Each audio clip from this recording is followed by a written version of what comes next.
The process of normalisation, जो कि AIIMS का जो नॉर्मलाइजेशन का जो फार्मूला है वो नीट पीजी 2024 में अडॉप्ट किया गया है। उसमें यही है कि जो परसेंटाइल किसी स्टूडेंट का परसेंटाइल स्कोर है, that indicates the percentage of candidates equal to और बिलो, को कितने परसेंटेज ऑफ स्टूडेंट्स हैं।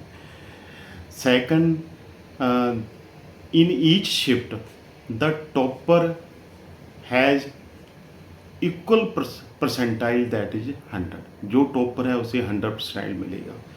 The percentile score always calculated in 7 decimals subject wise and total to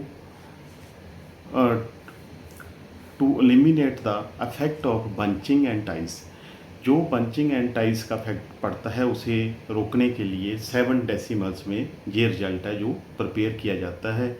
अगर किसी का बंचिंग और टाइस होता है, जब दो शिफ्ट्स को मर्ज किया जाता है तो फिर सब्जेक्ट वाइज मार्क्स चेक किए जाते हैं। जैसे सबसे जो बेनिफिशियल रहता है बायो वाला स्टूडेंट्स रहता है, सेकंड में केमिस्ट्री वाला रहता है, थर्ड में फिजिक्स वाला रहता है। उसके बाद जो स्टूडेंट्स की एज ज़्यादा है, एल्डर है, उसे डेट ऑफ बर्थ के मुताबिक उसे जो अपर साइड मिलता है। ऐसे जो सिस्टम चलता है।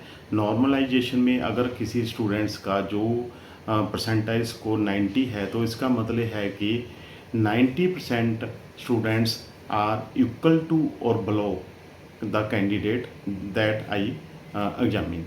और अगर हम देखें टोटल स्टूडेंट्स 2,28,540 स्टूडेंट्स जो अपीयर हुए हैं नीट पीजी जो 2024 में शिफ्ट 1 एंड शिफ्ट 2 में। अगर हम टोटल स्टूडेंट्स के मुताबिक देखें तो 1 परसेंटाइल है जो 2285 रैंक बनेगा, जिसका 99 परसेंटाइल होगा उसका स्कोर जो 2285 के करीब होगा। इसी तरह हम 2285 को मल्टीप्लाई करेंगे जैसे जैसे परसेंटेज कम होती जाएगी। यही सिस्टम है परसेंटाइल का और परसेंटाइल सिस्टम का है नॉर्मलाइजेशन का। इसमें मार्जिनल बेनिफिट्स किसी भी स्टूडेंट्स को बाय लक मिल सकता है। अगर जैसे हम देखें शिफ्ट 2 में जो पेपर टफ था उसमें हो सकता है कि वहाँ के टॉपर का जो टॉप स्कोर हो 630 जैसे 650 हो, और जो शिफ्ट 1 में जो टॉपर हो उसका स्कोर जो 700 हो। ऐसा हम इफेक्ट देखें तो बोथ की जो परसेंटाइल है वो 100 परसेंटाइल बनेगी। एक की 650 पर, दूसरी की 700 पर, दोनों को मर्ज किया जाएगा। और स्टूडेंट्स जो इस शिफ्ट में पढ़ गए उनको मार्जिनल नुकसान भी हो सकता है, कुछ को फ़ायदा भी हो सकता है। यही सिस्टम है नॉर्मलाइजेशन का।